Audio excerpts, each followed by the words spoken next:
তো একদিন ইমাম হাসান হোসেন জেদ করেছে, গিয়ে মা ফাতেমাকে বলছে, আম্মাজি বলো বলো আমাদের দুই ভাইয়ের মধ্যে কে বড়? মা ফাতেমা চিন্তায় পড়ে গিয়েছে, আমি যদি ইমাম হাসানকে বড় বলি ইমাম হোসেনের মনে কষ্ট হবে, ইমাম হোসেনকে বড় বললে ইমাম হাসানের মনে কষ্ট হবে। সেদিন কি হয়েছিল বৎসনো, একটু টোনটা বাড়িয়ে দাও, টোনটা খালি। একদিন হাসান হোসেন বলে, ও জননী মা।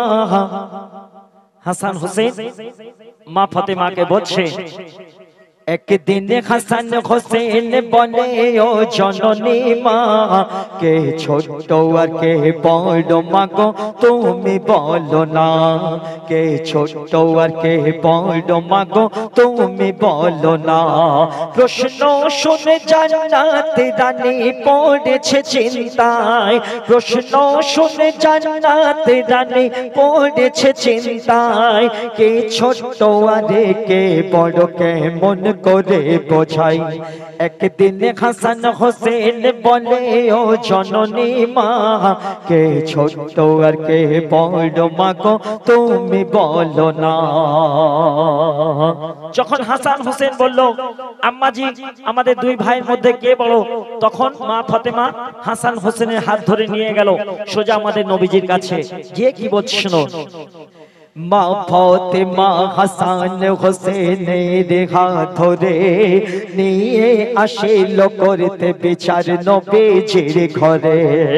আব্বাজি তোমার দুইটি নাতির বিচার করে দাও। মা ফাতেমা নবীজিকে বলছে, আব্বাজি তোমার দুইটি নাতির বিচার করে দাও, কে ছোট আর কে বড় বাবা তুমি বলে দাও। তখন বলছে নানা জান,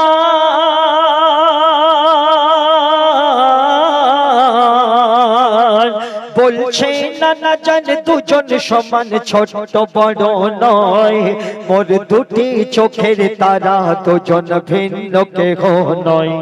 একদিন হাসান হোসেন বলে, ও জননী মা, কে ছোট আর কে বড় মাগো তুমি বলো না।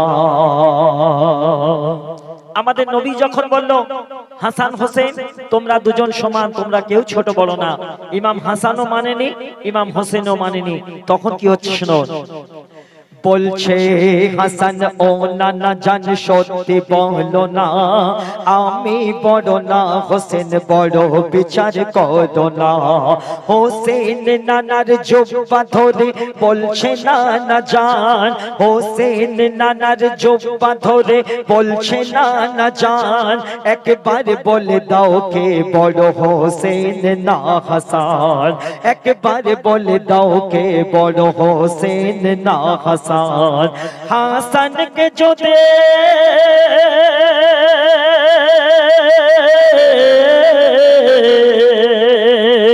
হাসান কে যদি বড় বলে কষ্ট পাবে হোসেন, দয়ার নবী কারো মনে কষ্ট নাহি দেয়।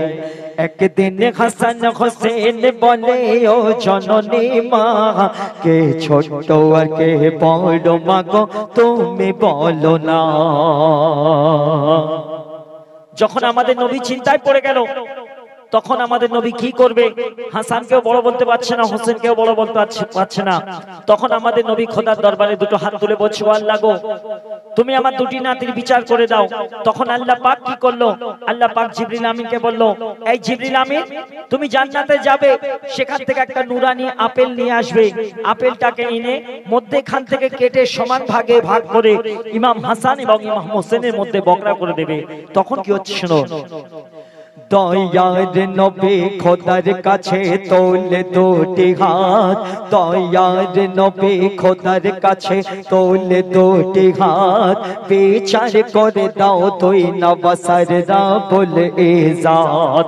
খোদা তখন হুকুম দিল, শোনো ও জিবরিল, জান্নাত থেকে নিয়ে যাও এক নূরানি আপেল, সমান ভাগে